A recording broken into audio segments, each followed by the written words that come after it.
राम राम साथियों। आज हम रा- RS वाला की बुक है राजस्थान का इतिहास, वो देखेंगे। उसका फर्स्ट चैप्टर पढ़ेंगे, जो कि है राजस्थान का इतिहास, परिचय एवं इतिहास के स्रोत। उसमें आज के टॉपिक है वर्तमान राजस्थान के प्राचीन क्षेत्रीय नाम, राजस्थान के इतिहास के स्रोत, ताम्रपत्र, सिक्के, ऐतिहासिक स्रोत, स्मारक एवं स्थापत्य कला। अगर आपको ये वीडियो पसंद आए तो प्लीज़ वीडियो को लाइक करें, चैनल को सब्सक्राइब जरूर करें। इस चैनल पर आपको यह भाग फर्स्ट है, प्राचीन राजस्थान। इस चैनल पर आपको RS से रिलेटेड सारे स्टडी मटेरियल मिलेगा और ये पूरी बुक रीडिंग में मिलेगी। Thank you. चलो शुरू करते हैं। राजस्थान का इतिहास, परिचय एवं इतिहास के स्रोत। राजस्थान राज्य को आधिकारिक रूप से यह नाम वर्ष 1949 में मिला। सामान्यतः माना जाता है कि 1800 ईस्वी में जॉर्ज थॉमस ने सबसे पहले इस क्षेत्र को राजपूताना कहा, जो बाद में राजस्थान कहलाया। 1829 में annuls and antiquities of Rajasthan के लेखक कर्नल जेम्स टोड ने इस क्षेत्र को राजस्थान या राजस्थान कहा। भारत की स्वतंत्रता के बाद 30 मार्च 1949 को इस क्षेत्र के विभिन्न रियासतों का एकीकरण हुआ और तत्पश्चात सर्वसम्मति से इसका नाम राजस्थान रखा गया। प्राचीन साहित्यिक स्रोतों और अभिलेखों में राजस्थान के भौगोलिक स्वरूप या वहाँ निवास करने वाली जनजातीय समुदायों के आधार पर विभिन्न क्षेत्रों के लिए उनके अलग अलग नाम मिलते हैं। वर्तमान राजस्थान के प्राचीन क्षेत्रीय नाम। ऋग्वेद में प्रारंभिक क्षेत्रीय नाम जैसे मरु, धनवा, जांगल, मत्स्य और सूरसेन मिलते हैं। मरु और धनवा शब्दों का अर्थ समान था और इनका उपयोग मरुस्थलीय क्षेत्रों के लिए होता था, जो मुख्यतः वर्तमान जोधपुर संभाग से संबंधित हैं। नेक्स्ट बात करते हैं भूगोल।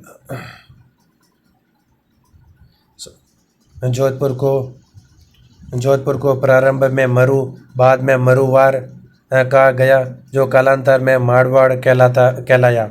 जंगल शब्द उन क्षेत्रों के लिए प्रयुक्त होता था जहाँ समी यानी खेजड़ी, खैर और पीलू जैसी वनस्पतियाँ प्रचुर मात्रा में पाई जाती हैं।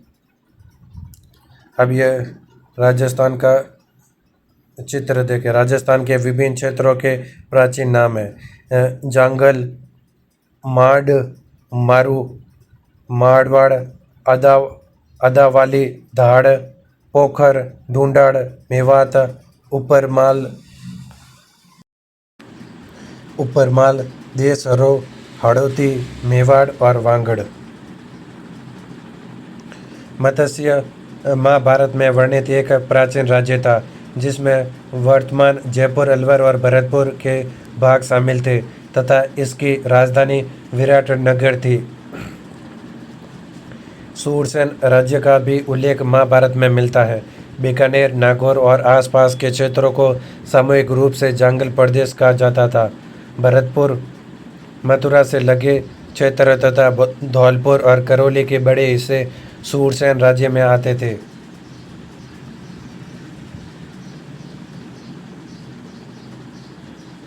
नेक्स्ट बात करते हैं भौगोलिक विशेषताओं के आधार पर नामित क्षेत्र। राजस्थान क्षेत्र कांठल, प्रताप, आधुनिक जिले, स्थान है प्रतापगढ़। नाम का आधार और विशेषताएं। माई नदी के किनारे कांठा स्थित होने के कारण। फिर क्षेत्र है छप्पन का मैदान, आधुनिक जिले और स्थान है प्रतापगढ़ व बांसवाड़ा। माई नदी क्षेत्र की 56 गांवों वाली उपजाऊ भूमि है। फिर क्षेत्र है ऊपरमाल, आधुनिक जिले और स्थान है भैंसरोडगढ़, चित्तौड़गढ़ से बिजोलिया, भीलवाड़ा तक। ऊंचा पथरीला पठारी क्षेत्र, अर्थ ऊपरी भूमि। फिर क्षेत्र है गिरवा, आधुनिक क्षेत्र है उदयपुर क्षेत्र, अरावली पर्वतों से घिरे होने के कारण घेरा अर्थ वाला नाम। फिर क्षेत्र है मांड, आधुनिक जिले है जैसलमेर। नाम जैसलमेर का प्राचीन नाम मांड लोक गीत शैली से जुड़ा।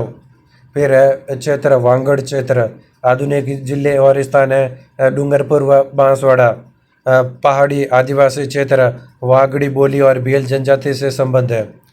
फिर है हाड़ौती क्षेत्र, आधुनिक जिले और स्थान है कोटा, बूंदी, बारा, झालावाड़, हाड़ा चौहान राजपूतों के नाम पर।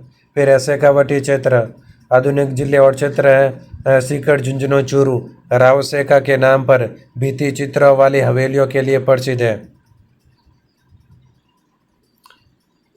फिर बात करते हैं राजस्थान के इतिहास के स्रोत। राजस्थान के इतिहास के स्रोत साहित्यिक स्रोत, पुरातात्विक स्रोत, अभिलेख, सिक्के, स्मारक। राजस्थान राजनीतिक, सामाजिक और सांस्कृतिक विरासत। राजस्थान के इतिहास के स्रोत पुरातात्विक स्रोत। पुरातात्विक स्रोतों में भौतिक अवशेष जैसे शिलालेख, सिक्के, ताम्रपत्र और स्मारक शामिल है। यह राजस्थान के अतीत को समझने के लिए प्राथमिक प्रमाण के रूप में कार्य करते हैं। अभिलेख, एपिग्राफी, पुरालेख, शिलालेखों के शैक्षणिक अध्ययन को पुरालेख शास्त्र, एपिग्राफी कहा जाता है। प्रशस्ति, वे शिलालेख जो विशेष रूप से किसी राजा की प्रशंसा या राजवंश की उपलब्धियों और वंशावली का उल्लेख करने हेतु लिखे जाते हैं, उन्हें प्रशस्ति कहा जाता है। नेक्स्ट बात करते हैं शिलालेखों के माध्यम से कालानुक्रमिक इतिहास। फर्स्ट, प्राचीन काल, ईसा पूर्व से 7वीं शताब्दी ईस्वी तक। शिलालेख, बड़ली शिलालेख 443 ईसा पूर्व। यह शिलालेख अजमेर के बिलोद माता मंदिर में खोजा गया था। यह राजस्थान का प्राचीनतम और भारत का दूसरा सबसे प्राचीन शिलालेख है। यह शिलालेख वीर निर्माण संवत 84 में प्राकृत भाषा और ब्राह्मी लिपि में लिखा गया था। इसमें माध्यमिक आधुनिक चित्तौड़गढ़ का एक महत्वपूर्ण जैन केंद्र के रूप में उल्लेख किया गया है। फिर नेक्स्ट है बैराट शिलालेख 250 ईसा पूर्व।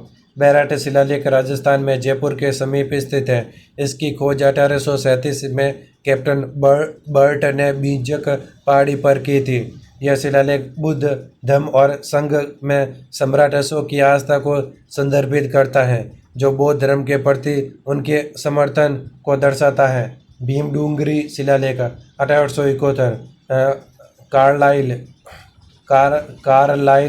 द्वारा 1871 में भीमडूंगरी में एक और शिलालेख खोजा गया था। यह प्रमाण संकेतक है कि मौर्य काल के दौरान बैराट बौद्ध धर्म का एक महत्वपूर्ण केंद्र था। नेक्स्ट बात करते हैं गोसुंडी शिलालेख 2वीं शताब्दी ईसा पूर्व। गोसुंडी शिलालेख नगरी माध्यमिका चित्तौड़गढ़ के निकट प्राप्त हुआ।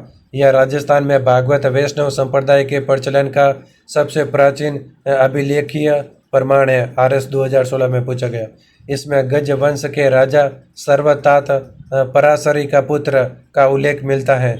शिलालेख के अनुसार राजा सर्वतात ने अश्वमेघ यज्ञ किया था।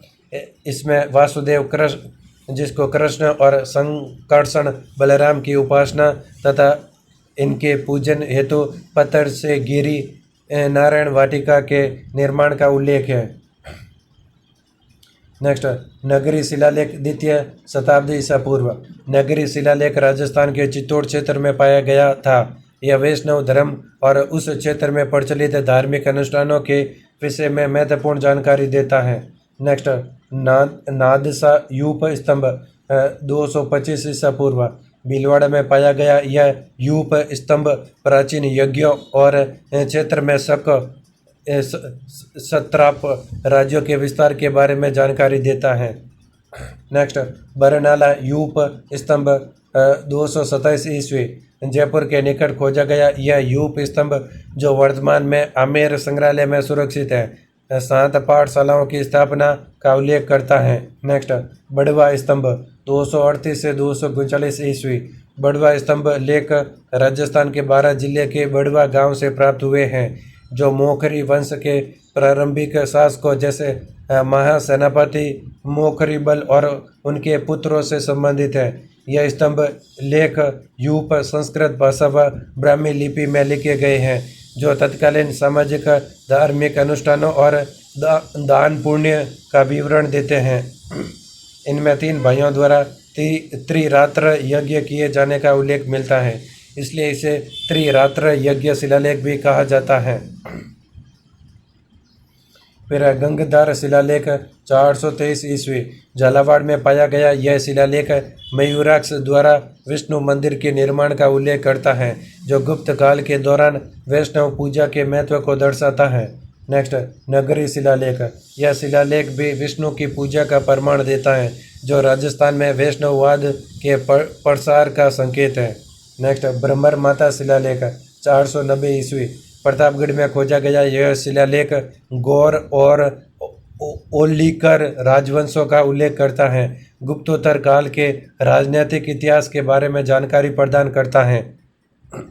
फिर सामोली शिलालेख 646 ईस्वी राजस्थान के मारवाड़ क्षेत्र में पाया गया। यह शिलालेख गुइल राजवंश के कार्यक्रम को समझने के लिए महत्वपूर्ण है। यह जावर क्षेत्र में तांबे और जस्ता खनन का स्पष्ट प्रमाण भी प्रदान करता है। नेक्स्ट बात करते हैं मध्यकाल 8वीं से 17वीं शताब्दी ईस्वी शिलालेख और विवरण। मानमोरी शिलालेख 713 ईस्वी। यह शिलालेख राजस्थान के चित्तौड़ में प्राप्त हुआ, जिसमें उल्लेख मिलता है कि मौर्य शासक चित्रागंद मौर्य ने चित्तौड़ किले का निर्माण कराया था। इस शिलालेख में मौर्य वंश के 4 शासकों महेश्वर, भीम, भोज और राजा मान का भी उल्लेख किया गया है। इस शिलालेख में अमृत मंथन की पौराणिक कथा का संदर्भ भी मिलता है, जो यह दर्शाता है कि उस समय के ऐतिहासिक अभिलेखों पर धार्मिक मान्यताओं का प्रभाव था। नेक्स्ट, कंसुआ शिलालेख 838 ईस्वी। यह शिलालेख राजस्थान में कोटा के पास प्राप्त हुआ था, जिसमें धवल नामक एक मौर्य शासक का उल्लेख मिलता है और यह दर्शाता है कि बाद के काल में भी मौर्य वंश का राजस्थान के साथ ऐतिहासिक संबंध बना रहा। नेक्स्ट, गल्ला का शिलालेख 895 ईस्वी। यह शिलालेख पड़तियार शासक वत्स राज से संबंधित है, जिससे नागभट्ट पड़तियार की जानकारी मिलती है। इसमें उल्लेख है कि नागभट्ट ने गुर्जरत्रा क्षेत्र दक्षिण पश्चिम राजस्थान के शासकों को पराजित कर सत्ता स्थापित की। यह शिलालेख पड़तियार वंश के प्रारंभिक इतिहास को समझने का महत्वपूर्ण स्रोत है। नेक्स्ट, घटियाला शिलालेख 861 ईस्वी। यह राजस्थान के जोधपुर के पास घटियाला गांव से प्राप्त पड़तियार शासक कक्कुक से संबंधित 4 शिलालेखों का समूह है, जो संस्कृत और प्राकृत भाषाओं में लिखा गया है। इसमें राजस्थान में सती प्रथा का प्रथम उल्लेख, तत्कालीन सामाजिक संरचना, धार्मिक सहिष्णुता तथा जैन धर्म के प्रभाव का वर्णन मिलता है। नेक्स्ट, ओसिया शिलालेख 865 ईस्वी। जोधपुर क्षेत्र का यह शिलालेख राजा वत्स राज को रिपुदमन की उपाधि देता है। यह शिलालेख वर्ण व्यवस्था का भी वर्णन करता है कि तत्कालीन समाज 4 प्रमुख वर्णों ब्राह्मण, क्षत्रिय, वैश्य और शूद्र में विभाजित था, जो उस काल की सामाजिक संरचना को दर्शाता है। नेक्स्ट, हर्षनाथ प्रशस्ति 973 ईस्वी। सीकर में पाई गई हर्षनाथ प्रशस्ति में वाघपति और विग्रहराज जैसे 54 शासकों की वंशावली का विवरण है, जो उनकी वंशावली को समझने में सहायक है। नेक्स्ट, किराडू शिलालेख 1161 ईस्वी। बाड़मेर में पाए गए किराडू शिलालेख में परमार वंश की उत्पत्ति को ऋषि वशिष्ठ के पौराणिक आश्रम से जोड़ा गया है। नेक्स्ट, बिजोलिया शिलालेख 1170 ईस्वी। यह शिलालेख चौहानों को वत्स गोत्रीय ब्राह्मण के रूप में वर्णित करता है। इसमें क्षेत्रों के पौराणिक नामों जैसे जाबालीपुर, जालोर, श्रीमाल, भीनमाल और दिल्ली का भी उल्लेख है। नेक्स्ट, अजमेर शिलालेख। अजमेर में 28 दिन का झोपड़ा में स्थित यह शिलालेख राजस्थान का प्राचीनतम फारसी शिलालेख है। इसमें स्पष्टतः वर्णित है कि मस्जिद बनाने के लिए एक संस्कृत पाठशाला को तोड़ा गया था। नेक्स्ट, चिरवा शिलालेख 1273 ईस्वी। उदयपुर में प्राप्त चिरवा शिलालेख में गुइल शासक बप्पा रावल का उल्लेख है। यह सती प्रथा के प्रारंभिक संदर्भ भी देता है, जो तत्कालीन सामाजिक रीति रिवाजों को दर्शाता है। नेक्स्ट, अचलेश्वर शिलालेख 1285 ईस्वी माउंट आबू में मिले इस शिलालेख में हरित ऋषि का उल्लेख है और कहा गया है कि बप्पा रावल को ऋषि के आशीर्वाद से उनका राज्य प्राप्त हुआ था। यह भी उद्धृत है कि मेवाड़ को मेदापाट कहा जाता है क्योंकि यह भूमि बप्पा रावल द्वारा पराजित शत्रुओं के रक्त से सनी हुई है। नेक्स्ट, चित्तौड़ शिलालेख 1325 ईस्वी चित्तौड़ में दाहिबी पीर की दरगाह पर स्थित यह शिलालेख चित्तौड़ को खिजराबाद नाम से संदर्भित करता है जो क्षेत्र में खिलजी शासकों के प्रभाव को दर्शाता है। नेक्स्ट, रणकपुर प्रशस्ति 1439 ईस्वी वास्तुकार दीपक द्वारा रचित यह शिलालेख रणकपुर के चौमुखा मंदिर में पाया गया था जिसमें बप्पा रावल और कालभोज को दो अलग अलग व्यक्तियों के रूप में वर्णित किया गया है। इसमें नाणक नामक मुद्रा का भी उल्लेख है। नेक्स्ट, कुंभलगढ़ प्रशस्ति 1460 ईस्वी यह प्रशस्ति राणा हमीर की प्रशंसा करती हैं और उन्हें विषम घाटी पंचानन कहती हैं जिसका अर्थ है कठिन युद्धों में शेर के समान। नेक्स्ट, आमेर शिलालेख 1612 ईस्वी यह शिलालेख कछवा वंश को रघुवंश तिलक के रूप में संदर्भित करता है।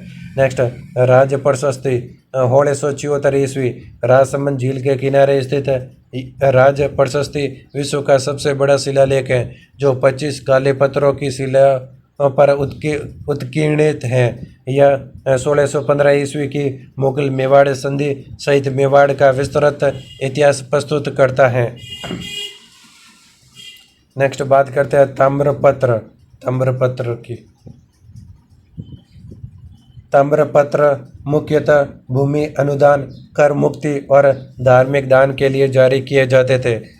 इनसे प्रशासन, अर्थव्यवस्था और धार्मिक व्यवस्था की महत्वपूर्ण जानकारी मिलती है। राजस्थान के प्रमुख ताम्रपत्र के नाम, प्रमुख ऐतिहासिक सूचनाएं। दुलेव का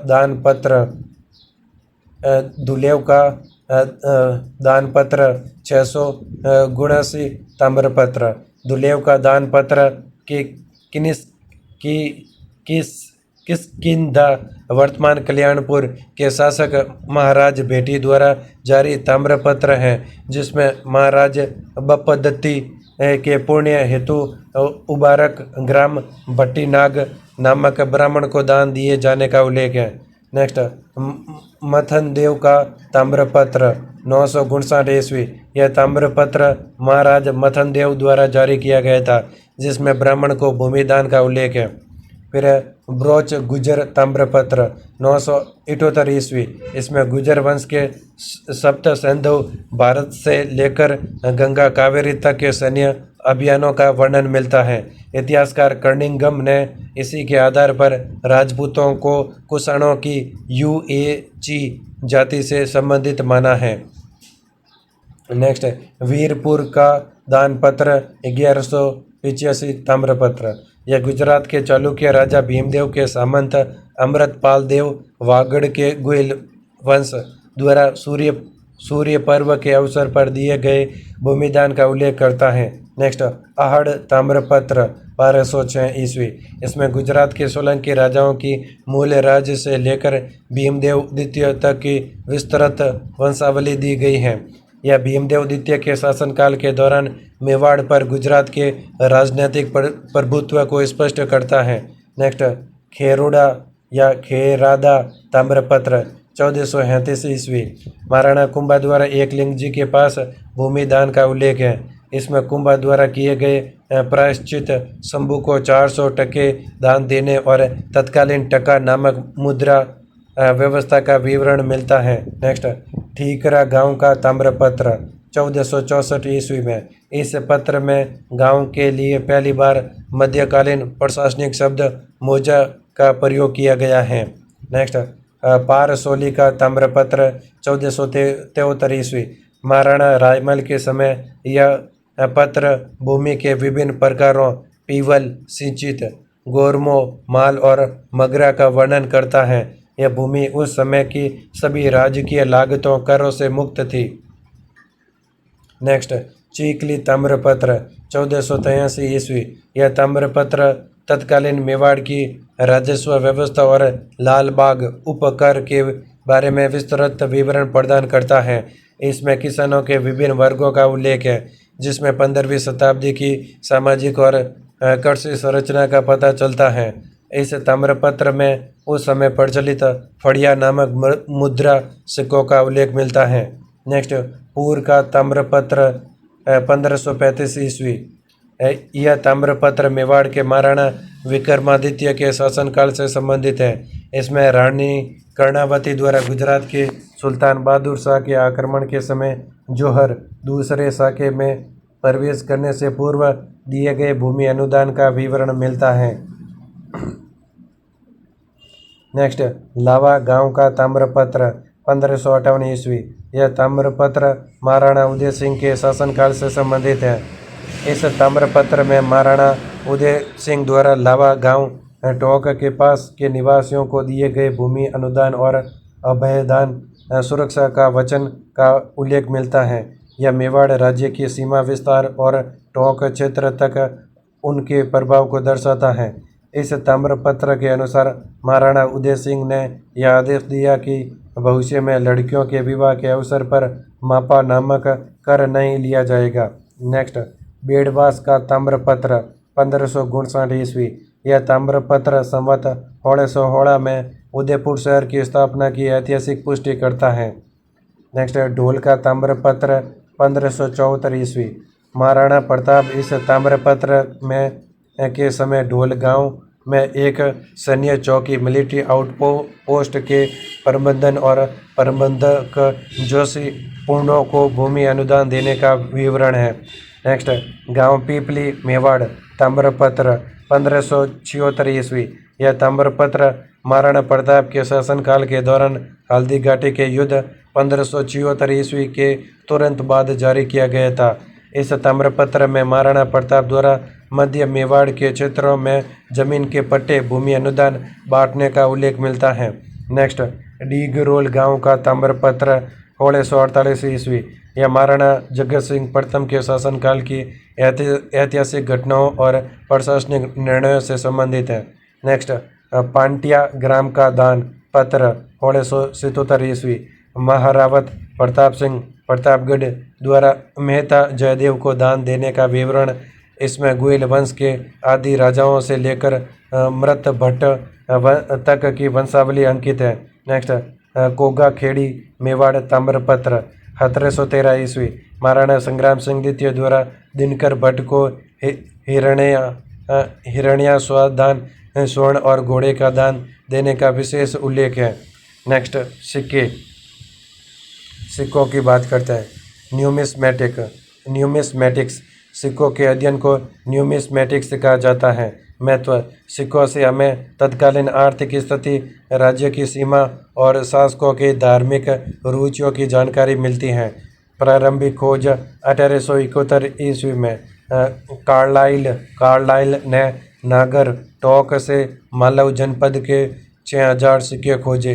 इसी कारण से कार्लाइल को राजस्थान के पुरातत्व का जनक कहा जाता है। इसके अतिरिक्त बयाना भरतपुर में गुप्त काल के गरुड़ सिक्कों का एक विशाल भंडार पाया गया था। 10वीं और 11वीं शताब्दी के दौरान राजस्थान में गद्या सिक्के व्यापक रूप से प्रचलित थे। राजस्थान की रियासतों के प्रमुख सिक्के, रियासतें और प्रमुख विशेषताएं।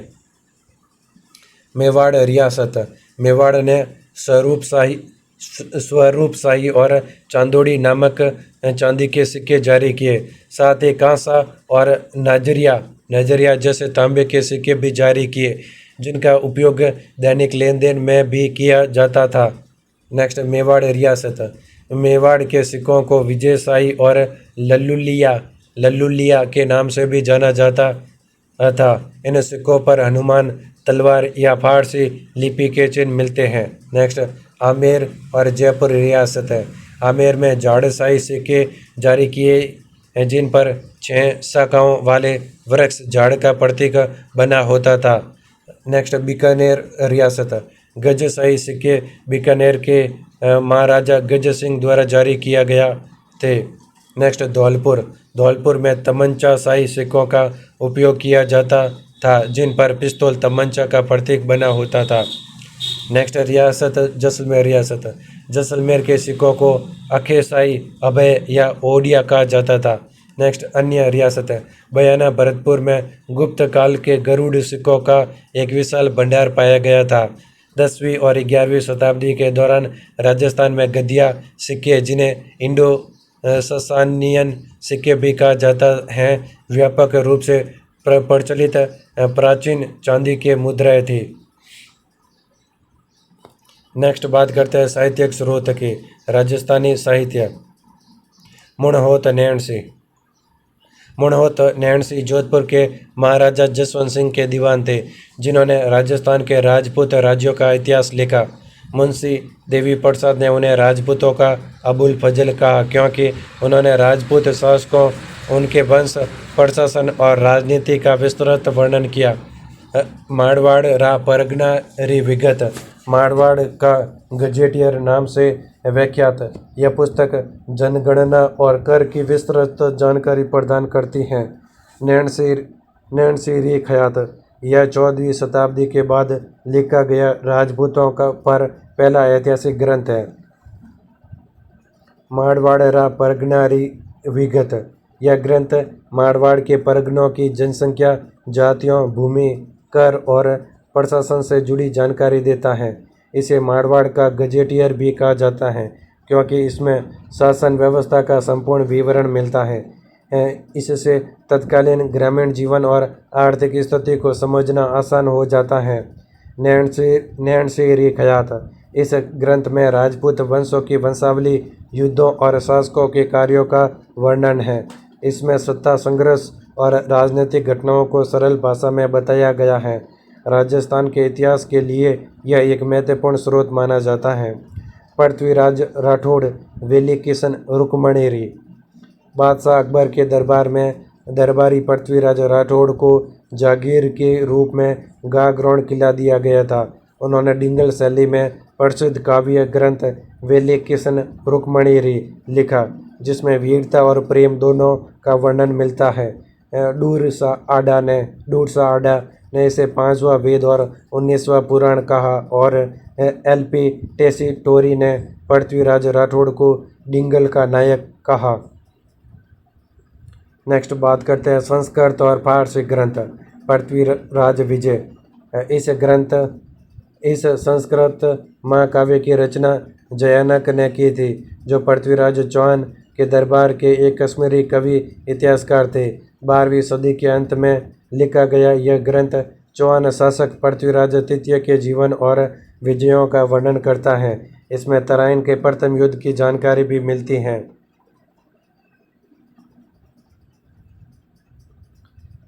यह फोटो है पृथ्वीराज चौहान की। प्रमुख रासो साहित्य वीर काव्य। पृथ्वीराज रासो, इसके रचयिता चंद बरदाई थे, जो पृथ्वीराज चौहान तृतीय के दरबारी कवि और मित्र थे। इसमें पृथ्वीराज के युद्धों तथा संयोगिता के स्वयंवर का वर्णन है। इसे पिंगल शैली में रचित हिंदी का प्रथम महाकाव्य माना जाता है। यह RS 2024 में पूछा गया है। बिसलदेव रासो, इसकी रचना 12वीं शताब्दी में नरपति नालह ने की थी। यह एक गीतात्मक काव्य है, जिसमें अजमेर के राजा विग्रहराज चतुर्थ बिसलदेव और मालवा की राजकुमारी राजमती के प्रेम, विरह तथा पुनर्मिलन का वर्णन है। RS 2024 में पूछा गया है। नेक्स्ट खुमान रासो, इसके रचयिता दलपत विजय हैं, जिसमें बप्पा रावल से लेकर राज सिंह तक मेवाड़ के इतिहास का वर्णन मिलता है। यह RS 2024 में पूछा गया है। शत्रुसाल रासो, इसकी स्थापना कवि डूंगर सिंह ने की थी। यह बूंदी के हाड़ा शासक राव शत्रुसाल के जीवन और उनके द्वारा लड़े गए युद्धों, जैसे समूहगढ़ का युद्ध, पर आधारित एक वीर काव्य है। RS 2024 में पूछा गया है। नेक्स्ट बात करते हैं राजवल्लभ की। राजवल्लभ एक महत्वपूर्ण स्थापत्य ग्रंथ है, जिसमें मंदिरों, दुर्गों और महलों के निर्माण से जुड़े नियम बताए गए हैं। इस ग्रंथ की रचना राणा कुंभा के प्रधान वास्तुकार सूत्रधार मंडन ने की थी।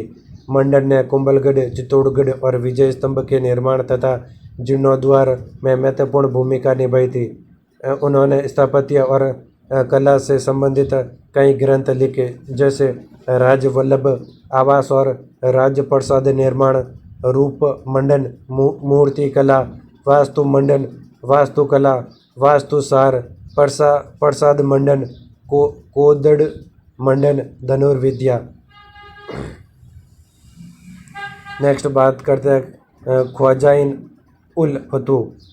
यह महान कवि और इतिहासकार अमीर खुसरो द्वारा लिखी गई फारसी कृति है, जिसे तारीख-ए-अलाई भी कहते हैं।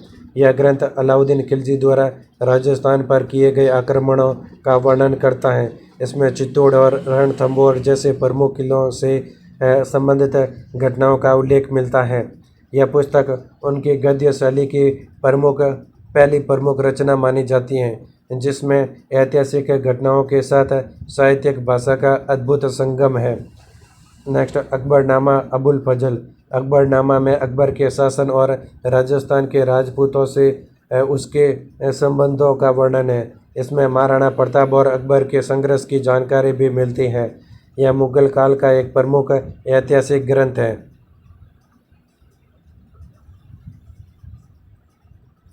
नेक्स्ट बात करते हैं पुरालेखीय स्रोत।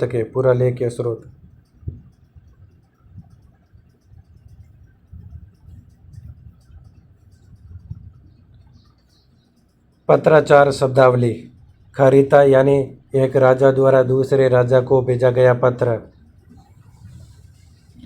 परवाना यानी राजा द्वारा किसी अधिकारी को भेजा गया पत्र।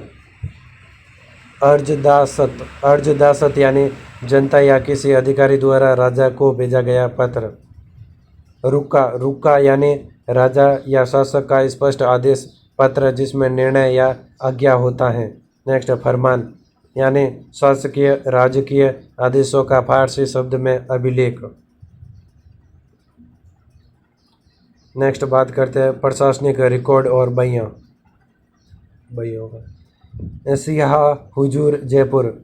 यह शाही परिवार के दैनिक खर्चों का विवरण देने वाले रिकॉर्ड है। नेक्स्ट दस्तूर कौमवार जयपुर यानी कर्मचारियों और उनकी जातियों के बारे में जानकारी रखने वाला रिकॉर्ड है। नेक्स्ट हकीकत बही यानी राजा की दिनचर्या का रिकॉर्ड है। नेक्स्ट राणा राज सिंह बही यानी यह मेवाड़ का इतिहास रखने वाली सबसे पुरानी बही मानी जाती है। नेक्स्ट हुकूमत बही यानी शासन आदेशों या प्रशासनिक कार्यों का रिकॉर्ड है।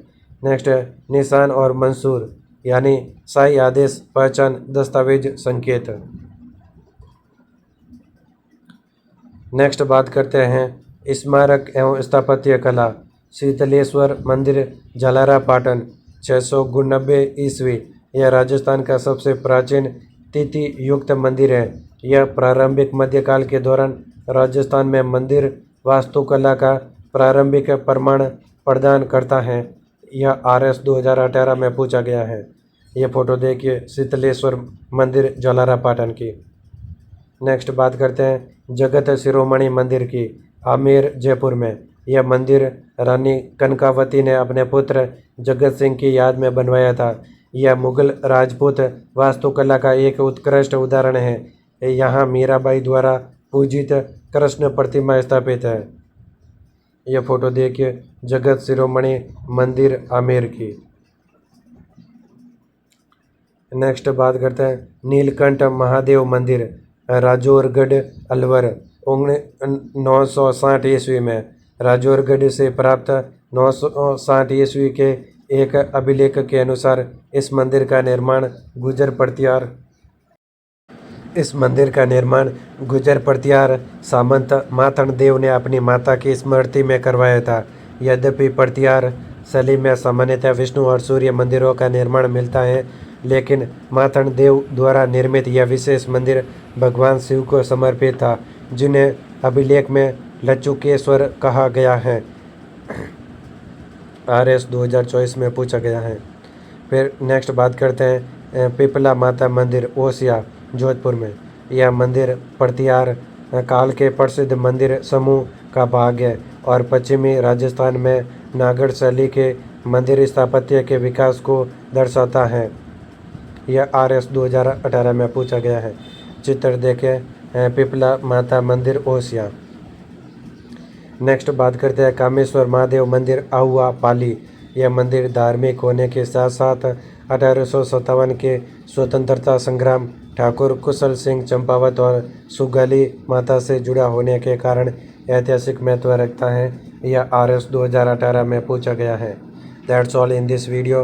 अगर आपको ये वीडियो पसंद आए तो प्लीज़ वीडियो को लाइक करें, चैनल को सब्सक्राइब जरूर करें। इस चैनल पर आपको RS से रिलेटेड सारा स्टडी मटेरियल मिलेगा। Thank you for you all.